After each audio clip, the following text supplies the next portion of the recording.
The science of aging and longevity.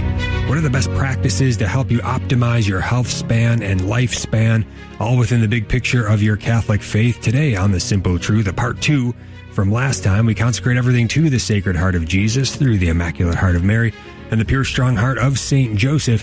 I'm Jim Havens. It is Wholeness and Healing Monday, fighting to cultivate the health of the whole person, mind, body, and soul.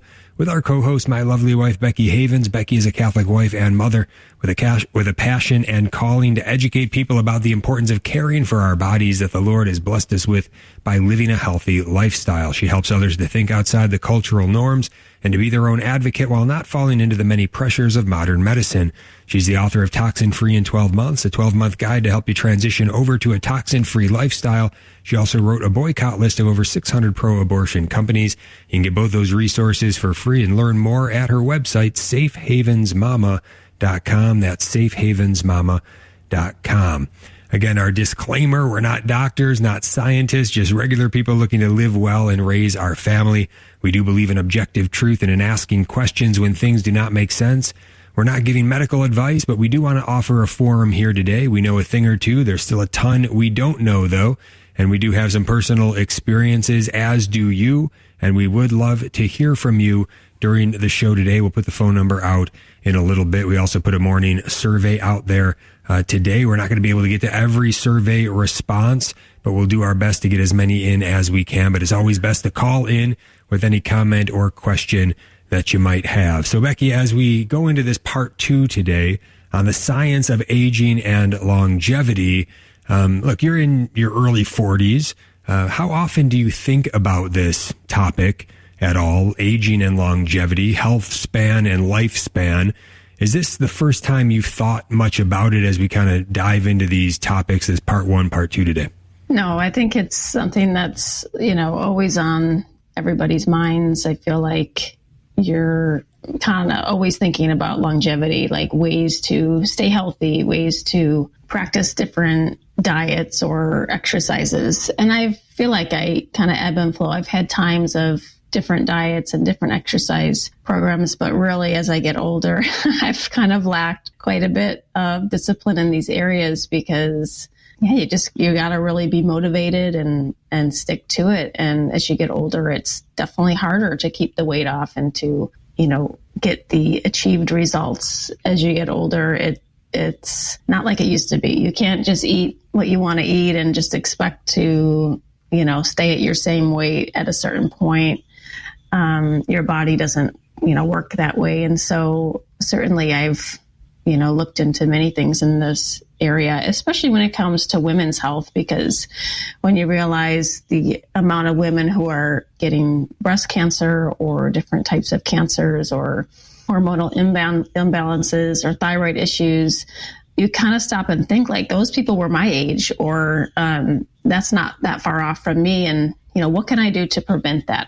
What's my best option to not go down that path? And so certainly I'm thinking about that. And I know we've talked about this a lot, and it really seems to be pretty simple. So the hang up for me is just getting disciplined and getting to it. And you kind of always wait for the best time to start, and there's really no best time to start. So hopefully this show gives me the push I'm looking for myself. Yeah, and the catalyst for these discussions last week and this week has been this book called Outlive: The Science and Art of Longevity by Dr. Peter Attia. Now, he's a secular doctor, at least that's how he presents himself. We don't know anything about Dr. Attia's faith or lack thereof. That's just not something he goes into, really. But last time we did break open a lot of the framework and the philosophy surrounding a lot of this, including how we would bring some context to this in terms of the Catholic faith. And we started to get into some of the practical tactics at the end of last week's show, extending health span, extending lifespan. And we want to continue on that today, drilling down on what they are, those practical tactics, and consider ways to apply them to our busy lives. I think there is going to be a lot here that's going to be helpful in terms of motivation for folks, because the data is motivating when you really look at it. And so as we approach this, again, just a little bit of context around this in terms of science. We didn't talk about this last time, but there's limitations to science, right? The science isn't we can't just say the science is telling us everything here. This is all open and shut. Here's the list. You just do this and you're good to go. There is data from various studies, and we want to take a look at some of that data. This is, I think, one of the strong points of this book, Outlive, is Dr. Attia presents a lot of data that is very helpful, but we still have to apply that data. And also, studies are not perfect. There's various things that can be off a little bit in terms of trying to isolate different control groups and make sure that you're really studying what you're trying to study for. And none of these things is a perfect sort of science, but it does give you a helpful look when you can kind of take some of this data and start to reflect upon it and try to apply it. And so there are great benefits, obviously, for science and data. I'm just saying that it's limited. Just consider, I guess, what we went through during COVID times, when we had authorities trying to tell us, trust the science. And even when it comes to climate change alarmism, the idea that there's a scientific consensus, and that this is what it is. We all ought to be alarmed about this existential threat. We know that the data is actually being manipulated in these ways. And people who are claiming to say, trust the science, you have to believe this, science says so, they don't have a full picture of all the data. And they know that. And so there's political maneuvering that people do around the data. So we want to actually take a look at data and not just trust people who are saying trust the science and all of that. So science is very good when we're looking at good data. There is a way things work in the physical world, and we want to understand that.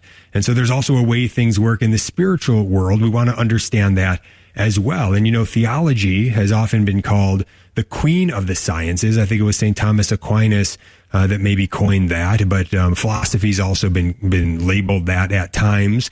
And this is an idea that even though the physical sciences, they're measuring what our senses can observe, we also have the theological science and the philosophical science that measure things that we can't necessarily observe, but can understand. In the case of theology, looking at the coordinates of divine revelation, in philosophy, natural reason, and then actually doing some work and understanding how things work based on these truths, these philosophical and theological truths. So science is important, but it is broader than just the physical sciences as well. But when we're looking at the data today, a lot of what we're looking at is physical science data, and that's what we're going to take a look at. Becky, I want to get you in here on that if there's anything you want to say about that. But also, we're applying this in a way that is not a one-size-fits-all in every case. We have to also be thinking about a couple different factors. Number one is that every individual is different. So what is objectively true? What is universal to everybody, and what is not? What is subjective? What might need to be tailored or customized from individual to individual, and see how they respond to various things. And also, what is that individual's state in life? What are the responsibilities of their state in life? We have to prioritize those things as well. And so we also need to be mindful of those factors. For instance, I know one of the tactics here, one of the categories that is important is sleep, and the tactics around sleep. We would both love to have optimal sleep, but because of our state in life, we have young children, specifically an infant in the house. Sleep is not something that we're going to be able to really have the ideal on, because there's limitations in our state in life. And so we have to try to understand that and apply things in a smart way based on that. We can't try to run away from our responsibilities of our state in life to try to do this other thing that is helpful for aging and longevity. The state in life comes first, but how can we not use that as an excuse and fit in these important things as well around it? So Becky, anything you want to share or anything you want to say on any of that? Yeah, so that's where it comes in. We have to trust God in the end. So some things are out of our control. So the state of life that one may be in can be out of your control. If you're a mom with infants, there's only so much you can do on your end to protect yourself from things that might happen to your body from lack of sleep. And you just give the rest to God and rely on the graces, because there are going to be seasons where it's not going to be set up exactly the way that you want it. Schedules change and and different things come up, and, we're all constantly changing, and our situations are changing, and, state in life is changing, and especially true, with, illness and kids and any kind of like tragedy or difficulty that goes on. I mean, that affects your sleep in every single way. And so we have to really, at that point, not get obsessed with, I have to make sure I'm getting this, and that, but completely rely on God and just say, God, you have to take this part because I can't control this. And that's why in the end, we do everything we can do, and then we give the rest to God. And you can do everything possible to make yourself healthy and avoid cancer and avoid this and that. And you might still get it for some reason that's unknown to us. So as long as we're doing our job, and yeah, like you said, Jim, not making excuses and doing what we need, we just have to, remember to leave the rest to God.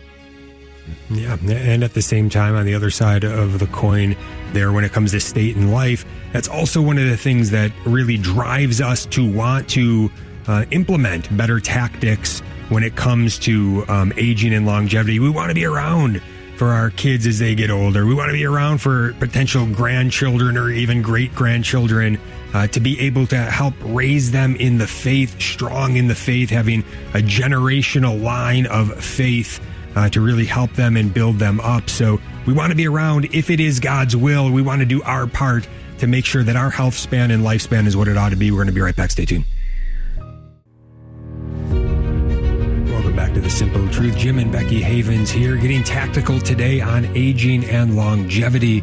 And I just want to, read a little bit to get us started as we drill down on this, looking at this book, Outlive, The Science and Art of Longevity by Dr. Peter Attia. He says the following: the odds are overwhelming that you will die as a result of one of the chronic diseases of aging that I call the four horsemen: heart disease, cancer, neurodegenerative disease, or type 2 diabetes, and related metabolic dysfunction. It goes on to say that each of the horsemen is intricately complex, more of a disease process than an acute illness like a common cold.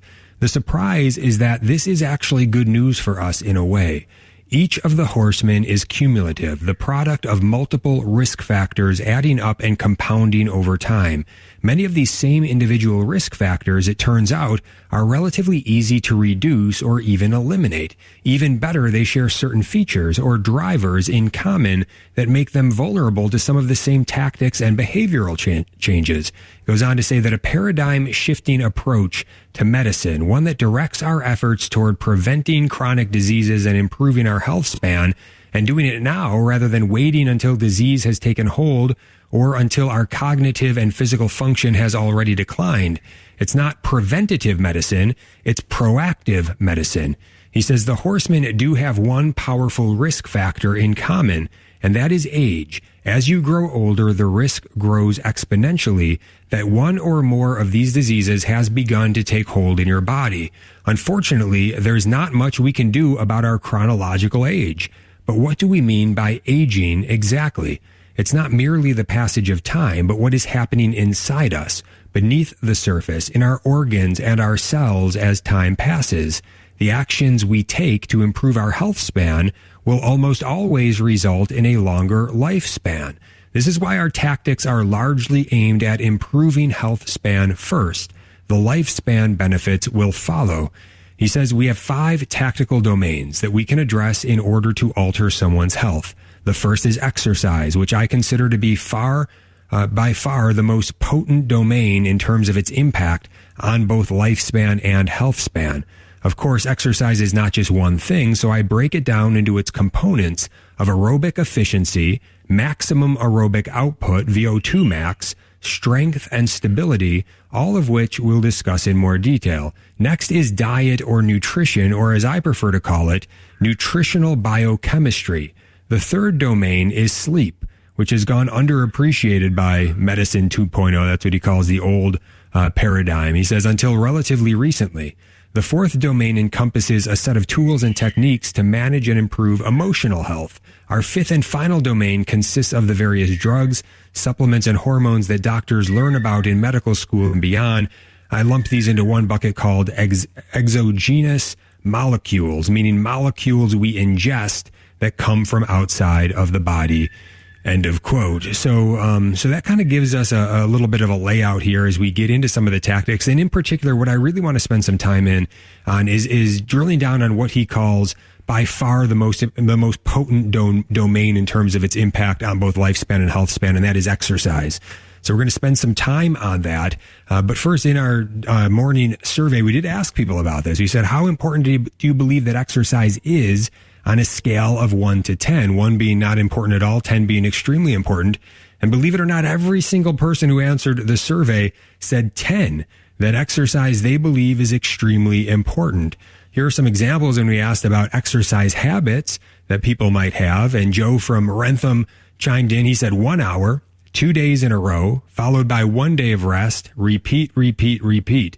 So a pretty good plan. And he says the benefits that he has noticed from these habits: manage weight, increase muscle mass, and reduce stress. All very good.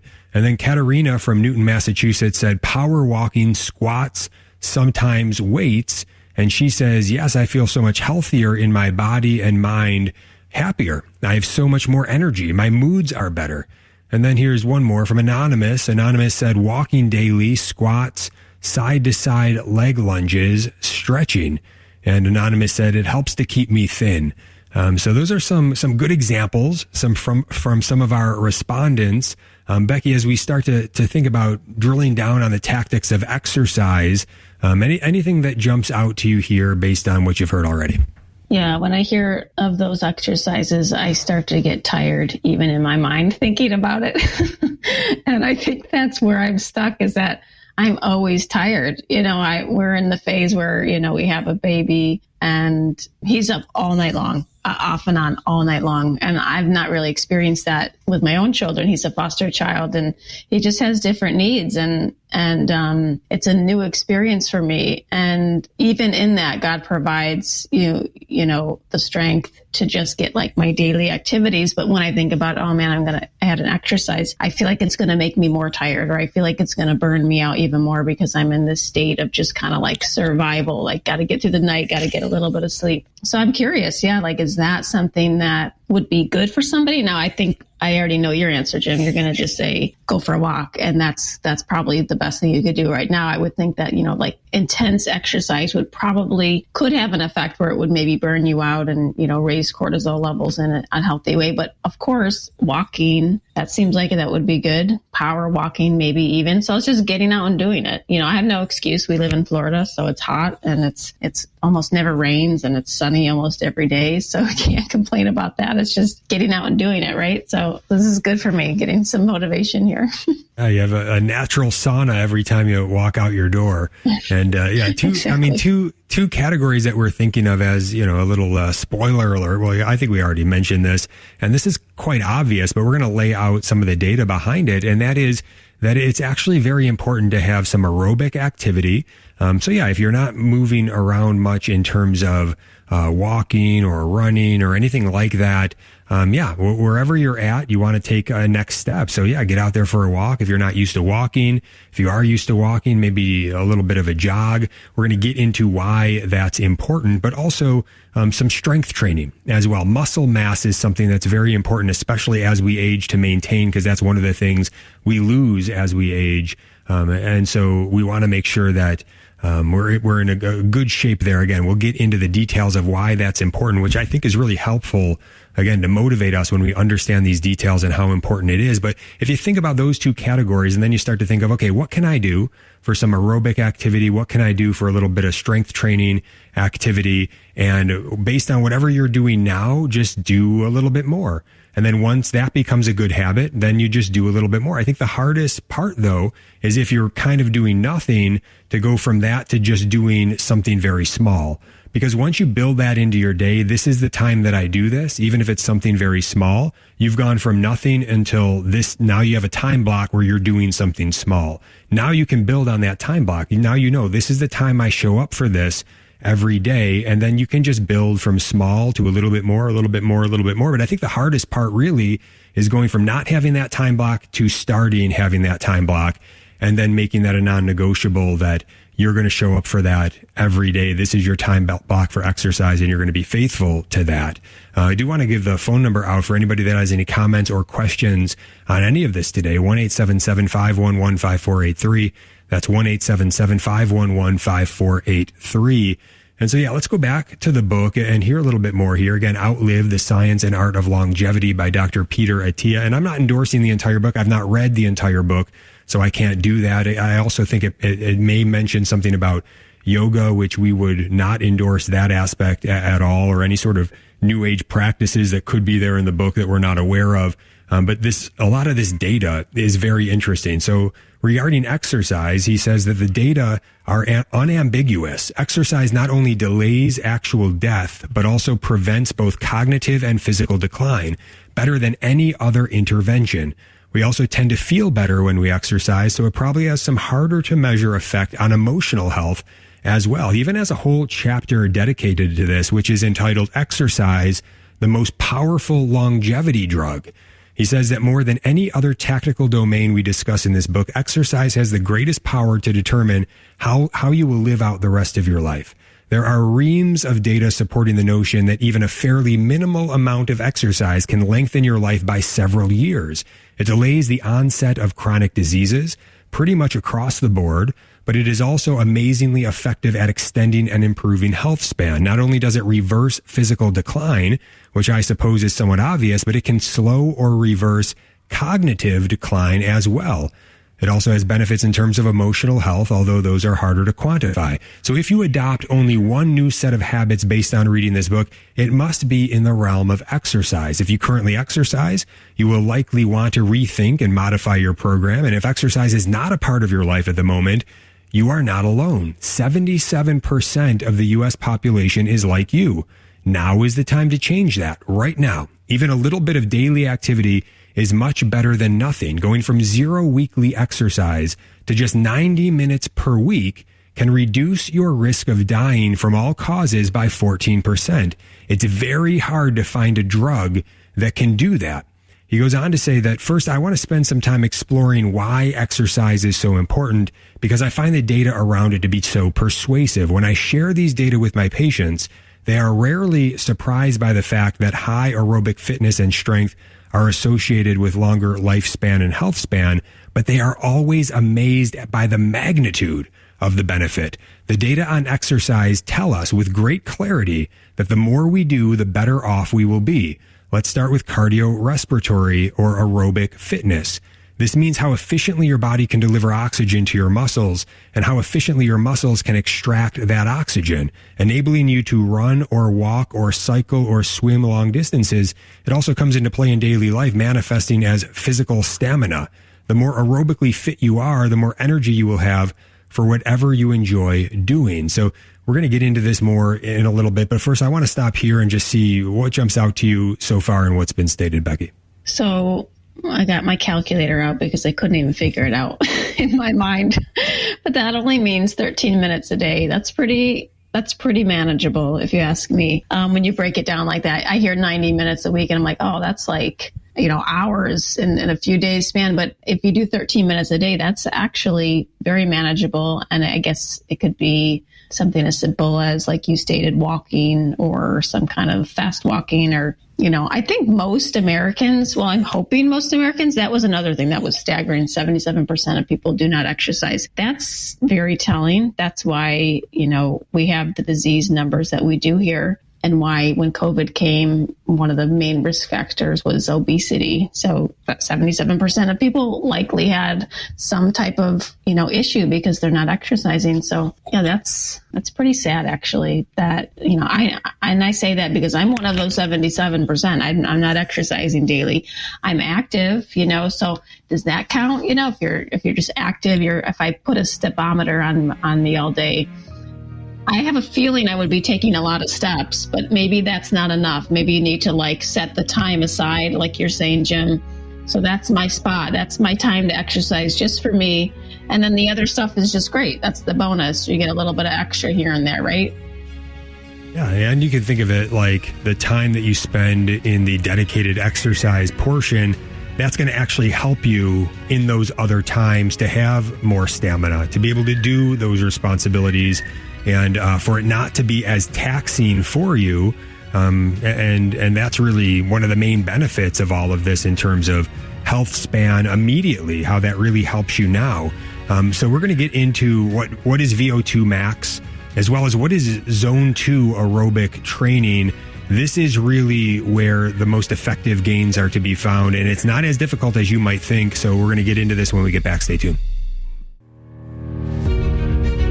Welcome back to The Simple Truth. Jim and Becky Havens here, talking about some of the science with aging and longevity today, specifically breaking down the tactic of exercise. What's most effective? What do we need to know? If you have any questions or comments, feel free to call in 1-877-511-5483, 1-877-511-5483. Going back to the book Outlive by Dr. Peter Attia, he says that it turns out that peak aerobic cardiorespiratory fitness, measured in terms of VO2 max, is perhaps the single most powerful marker for longevity. VO2 max represents the maximum rate at which a person can utilize oxygen. Goes on to say that this is measured naturally while a person is exercising at essentially their upper limit of effort. Says that if you ever had this test done, you will know just how unpleasant it is. And I don't think I've ever had this test done. I have had a stress test, which is kind of what it sort of sounds like.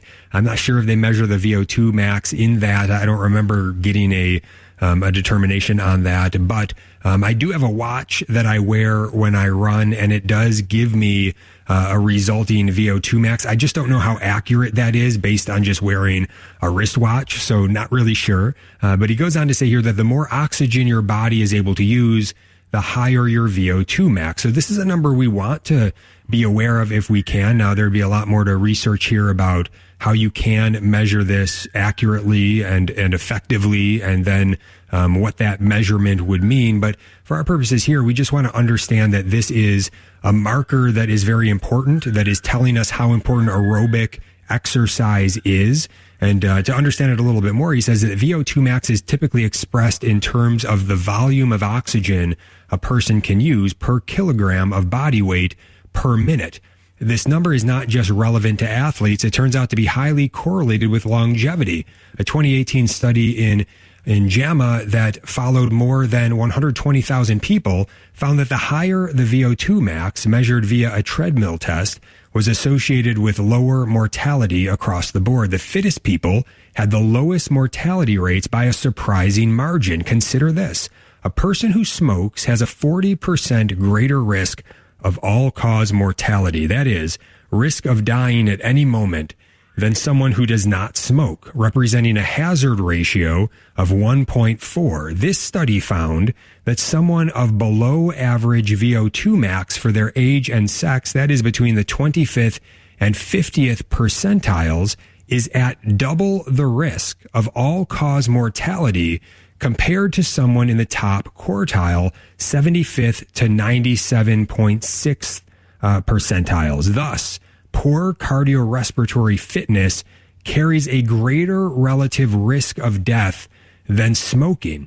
So this was one piece of data that I found to be most impressive in the sense that it ought to impress upon us how important aerobic activity is, cardiorespiratory fitness. And so again, it's saying that if you are below average for VO2 max, meaning for aerobic activity, if you're below average in the way that your body is able to receive this oxygen, expressed in terms of I guess the more oxygen your body is able to use, then that means that you're at double the risk of all-cause mortality versus someone who's in the top quartile, 75% and above. So doesn't that motivate you to say, well, what do I need to do to get into that 75% or above? That is a huge difference. Becky, any thoughts when you hear that data? Yeah, that's my next question is, so how do you get there? Is that just reserved for the strongest, the most athletic type of people? Or can you get there just by doing that, 13-minute workout each day or 30-minute workout each day? And is it something that's acquired over time? Like, is it, each day your number gets better and better as you become more and more fit, and therefore it's achievable to get to that space. Is that correct? Definitely is achievable. And how much time? That's an interesting question. I'm not sure I have seen the answer on that, but I do know zone 2 aerobic training seems to be what the answer is. So I want to get into what that zone 2 training is. So I think the 13 minutes a day or the 90 minutes a week of some sort of activity, just doing something is far better than doing nothing. Again, no drug is going to give you that 14% increase, I think it was, from in the mortality or just being able to avoid those 4 horsemen or whatever it is, that 14% bump that you get from doing something. I think that's what we were talking about. But the zone 2 training is where you see really big gains, but you can't get to the zone 2 training unless you start by doing something. But just to drill down just a little bit more here on the VO2 max, because there is that question about how do I get into that 75%? But then there's even a question to say, what happens if I really keep going? What happens if I get into the real top levels there? It says someone in the bottom quartile of VO2 max for their age group, the least fit 25%, is nearly 4 times likelier to die than someone in the top quartile and 5 times likelier to die than a person with elite level VO2 max, the top 2.3%. Having a higher VO2 max is better for your overall health and longevity than having a lower VO2 max, period. Even better news for our purposes is that VO2 max can be increased via training. We can move the needle a lot on this measure of fitness.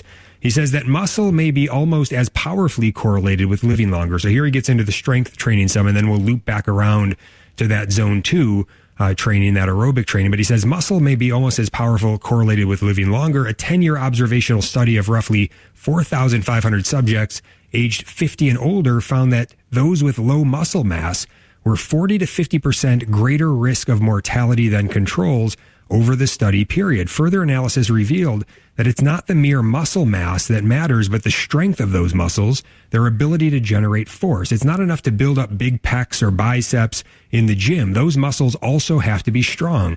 They have to be capable of creating force. Subjects with low muscle strength were at double the risk of death, while those with low muscle mass and or low muscle strength plus metabolic syndrome had a 3 to 3.33 times greater risk of all-cause mortality. Strength may even trump cardiorespiratory fitness, at least one study suggests. Researchers following a group of approximately 1,500 men with over 40 with hypertension for an average of about 18 years found that even if a man was in the bottom half of cardiorespiratory fitness, his risk of all-cause mortality was still almost 48% lower if he was in the top third of the group in terms of strength versus the bottom third. It's pretty much the same story we saw with VO2 max. The fitter you are, the lower your risk of death. Again, there is no other intervention, drug or otherwise, that can rival this magnitude of benefit. Exercise is so effective against diseases of aging, the horsemen, that it has often been compared to medicine. And then he gets into really the science on this. I don't know. I think it's very interesting. I don't know that we have time to really get into all of the science on this, but I will just add a little bit here where he says that seniors with the least muscle mass are at the greatest risk of dying from all causes. So we want to avoid that, right? He says your exoskeleton, your muscle, is what keeps your actual skeleton, your bones, upright and intact. Having more muscle mass on your exoskeleton appears to protect you from all kinds of trouble, even adverse outcomes following surgery. But most important, it is highly correlated with a lower risk of falling, a leading but oft ignored cause of death and disability in the elderly. Just as with the VO2 max, it is important to maintain muscle mass at all costs. Exercise in all its forms is our most powerful tool against fighting this misery and reducing our risk of death across the board. It slows the decline, not just physically, but across all 3 vectors of health span, including cognitive and emotional health. And so muscle mass is obviously very important. I don't know if you recall last week, Becky, when we were talking about some of the tactics of nutrition, and we were talking about high protein intake and how the goal, really the ideal, is to have a gram of protein per pound of body weight. I was thinking about this over the past week. That is a lot of protein. And as I'm eating and thinking, okay, how much protein do I need to have? It's almost not doable. For me, somebody who weighs over 200, low 200s, it's like, that's a lot of protein to be trying to figure out how to eat that much protein. But why is this the ideal? Why is this the goal? Why is that an important tactic in terms of nutrition? It's all about muscle mass, because that's how important muscle mass is. Having that strong exoskeleton is, especially as we age, because as we age, everything's working against us in terms of muscle mass, trying to break that down. So the more we build it up, the more strength we have going in, and the more we can maintain that, the better we're going to be in terms of health span, lifespan, balance, things that we don't even oftentimes think about. Becky, anything from this section jump out to you? Yeah, so this is good news. This is something that we can do ourselves. We don't need a prescription for it. We don't need a doctor's note, nothing. We can just do it ourselves. So I think the main thing is, and what oftentimes is the lie that many people believe, is that the older you get, the more you should take it easy. Like, that's dangerous. You might fall if you start working out, or you might hurt yourself. That's too heavy. But actually it seems to be that the body does really well when it's challenged. So I think it's good to know that our bodies are capable of so much and that it's not unsafe. And many people, especially as you get older, even, those like 80 and older. So you think this is something that even if they're, have a hard time walking, they can still lift weights. And that's something that they could do to maintain their strength. Like, let's make this really easy for everybody. Do you think that's what he's saying? It's like something that it doesn't matter your age, just you can start at any time and your body can do this. This is a good thing. Yeah, absolutely. In fact, he gives this example, which I think is a great one. He says, we want to redefine what is possible in our later years and wipe away the default assumption that most people will be weak and incapable at that point in their lives. We need to abolish the decrepit stereotype and create a new narrative, perhaps modeled after the old school fitness guru Jack LaLanne, who kept doing his usual rigorous daily workout right up until his death at age 96. Unlike most very long-lived individuals, he didn't just get there by accident or luck. He built and maintained a high level of fitness throughout his life, beginning in the 1930s, when very few people exercised regularly and fitness centers did not yet exist. As he got older, he set out very deliberately to defy the stereotype of aging as a period of misery and decline. He did the work and he succeeded, giving us a glimpse of what an older person is truly capable of achieving, end of quote. So there's one example, but yes, I think it's true that, again, whenever you start is going to be better. And yeah, you can even start at later ages. That's going to be better than not starting at all. And grip strength is important. Muscle mass is important. And again, just getting started, just doing some small things, but then showing up every day and doing those small things, building on it. That's really the strategy. That's what we want to have in mind. And then we can drill down more specifically on what exactly we can do to really maximize the time that we spend, what's most effective. Becky, any other thoughts?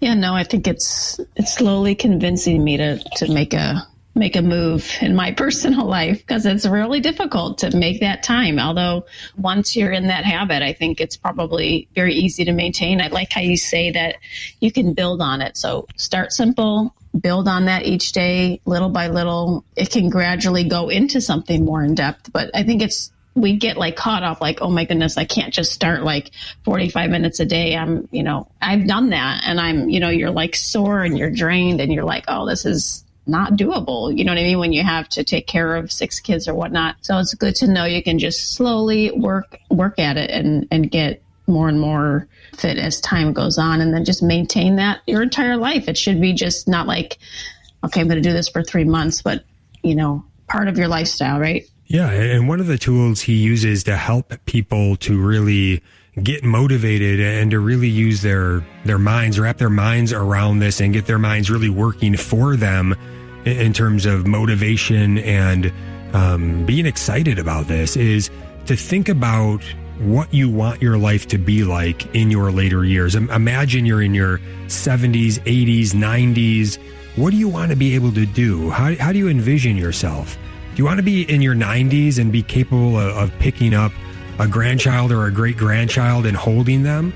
Well, you better have a certain level of fitness up to that point to be capable of that. Do you want to still be able to go out for walks in your 80s and 90s? Do you want to be able to be quite active? Do you want to be able to do something even greater, to be able to take a more extensive walk on a trail in the woods with a loved one? Do you want to have the balance and the ability to do that? Well, we have to work towards that to be able to have those capabilities later on. We'll be right back with more. Stay tuned. Welcome back to The Simple Truth. Jim and Becky Havens here. Let's just get into the last bit here that we can get in today, following this book, Outlive, Dr. Peter Attia, and some interesting points worth considering.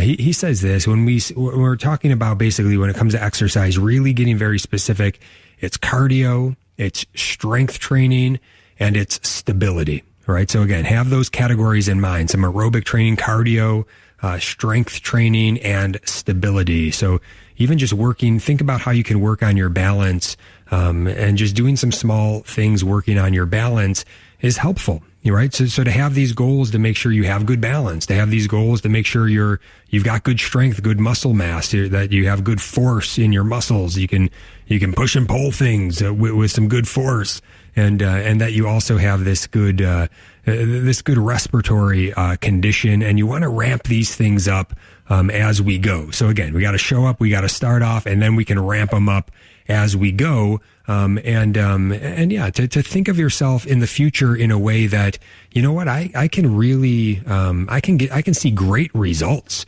based on doing these things, and sort of imagine you having those great results sometime in the future, and then work towards it. Start doing the things that are going to get you to this place. Now, when it comes to cardio, he says, when we say cardio, we're talking about not one thing, but a physiologic continuum ranging from an easy walk to an all-out sprint. The various levels of intensity all count as cardio, but are fueled to multiply different energy systems. For our purposes, we are interested in two particular regions of this continuum: long, steady endurance work, such as jogging or cycling or swimming. So you want to maybe get to this point where you can be doing some of this, where we are training in what physiologists call zone 2, and maximal aerobic efforts, where VO2 max comes into play. So these are these two categories, zone 2 and then the maximal aerobic efforts. So when it comes to zone 2, it says that, first of all, let's get into this. Aerobic exercise done in a very specific way improves our ability to utilize glucose and especially fat as fuel. A little science here. The key here are the mitochondria, those tiny little intracellular organelles that produce much of our energy. These cellular engines can burn both glucose and fat, and thus they are fundamental to our metabolic health. Healthy mitochondria are also important to maintaining the health of our brain and to controlling potential bad actors like oxidative stress and inflammation. I am convinced that it is impossible to be healthy without also having healthy mitochondria, which is why I place a great deal of emphasis on long, steady endurance training in Zone 2. Zone 2 is one of the 5 levels of intensity used by coaches and trainers in endurance sport to structure their athletes' training programs. It can get confusing because some coaches define training zones in terms of heart rate, others on different levels of power output. Adding to the confusion, some models have 5 zones, others have 6 or 7, but typically Zone 1 is a walk in the park, and Zone 5 or 6 or 7 is an all-out sprint. So Zone 2 is more or less the same in all training models, going at a speed slow enough that one can still maintain a conversation, but fast enough that the conversation might be a little strained.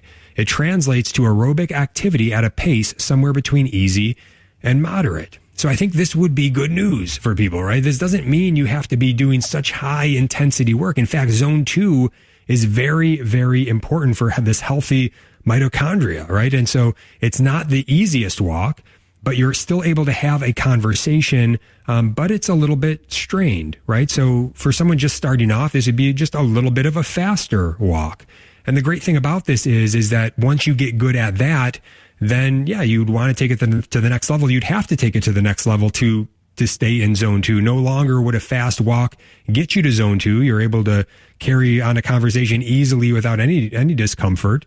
And so then, therefore, you take it to the next level. Maybe it's a light jog at that point, and then maybe you get real good at that, and then maybe it's a more a little bit stronger jog, so on and so forth. So, but we want to be doing some work in this zone 2 area, and I would say, yeah. So if you can do that 13 minutes a day or 90 minutes a week of zone 2, that's going to do a huge amount of good for you based on what we're seeing here with the data. Becky, your thoughts? Yeah, so that's interesting. It's kind of like the more that you work at it, you're going to get stronger. And so it'll keep you going because that won't be as hard anymore. That won't be as difficult to do that fast walk or whatnot, or even a bike ride. That sounds like something that would be a zone 2 type of exercise, like a nice bike ride. So yeah, that would naturally push yourself to keep going. And so that it makes sense.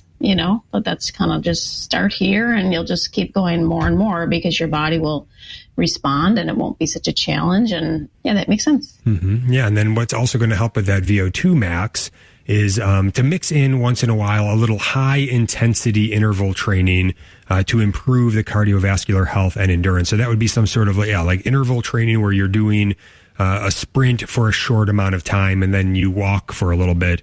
Then you sprint again, then you walk a little bit. But again, this can be based on wherever you're at. So maybe this is a slow walk for a little bit, then you fast walk for a little bit stronger, and then you slow walk again, then you fast walk. But you're wanting to get this interval higher than what you would be at a zone 2. This is where you want to get into like the zone 5, where you're getting up close to as fast as you can kind of go based on your exercise level at that point, right? Again, you don't want to overdo these things. You want to start off slow and ramp up slowly. And so, yeah, you want to be careful about that, especially if you're just starting off. But that's going to help you as well. So if you can basically hit the two ends of this, which is a good amount of time in that zone 2, which is a rather comfortable activity. Really, it's, you're getting out in nature and it's not like a lot of discomfort. You're still able to do it quite comfortably, really. And then you're doing this interval training once in a while, maybe once a week, where you're mixing that in and then doing a little bit higher intensity there. And then that's where you want to get to in terms of your aerobic exercise, and do a little strength training, and then some flexibility and balance stuff. You can try to find out some good tactics for that. And then yeah, that's pretty much what you want to be looking at in terms of exercise based on what we're seeing here in terms of what Dr. Attia is recommending. Then we've got the nutrition, the sleep, the stress management. We can get into those. A lot of this stuff overlaps with many of these topics as we've talked about in the past. A lot of this stuff being stuff that is fairly common sense, really. But I think in the exercise area, it was worth us kind of diving in and really getting very specific on it, and saying, okay, how can I get going on this, or how can I modify what I'm doing based on this information? Seems helpful to me. Becky, your final thoughts today. Yeah, I think it shows you that it's a process, and that's good to go slow with it, but also that it's kind of like a necessity if you want to have that type of life where you have, the longevity that you're looking for, but also just the health and the quality of life, that the numbers are in your side, when you live this way. So it's definitely motivating and helps me personally to kind of realize that, yeah, there's no perfect time to start. So just kind of make a move and go slow with it. And in time, your body will respond. And it's good. It's good to know that the older you get, like, you can still be strong. You can still lift weights. You can still exercise. I think that's just the lie that many people believe, especially women, like, oh, you're going to break a bone, or now you have osteoporosis and you can't like lift weights. And actually that, the study on saying like it actually protects you from falls. And so that's really important to know. And really good information. Yeah. And I'll add in, Dr. Attia really hit the data on the physical side. And I would just add on the stress management side, or the emotional side, where he's saying he's pretty sure this is also correlative there. And I would just say personally, anecdotally, and I think we saw this in the survey as well, is that it really, my personal experience is, yes, the best I feel all day is after my exercise in the morning. I feel great. It really is something that once you're into it, It is something that I think it does make you feel good physically, but also helps you to just feel good. I think emotionally, mentally, it does great things for the brain as well. So a lot of good stuff there. Just want to encourage you wherever you're at to take that next step, certainly when it comes to the spiritual life, but also in the physical life as well. We want to be strong in the soul, strong in mind, strong in body, and I believe God wants to help us to be strong and healing and strengthening ourselves in all these areas. God bless you.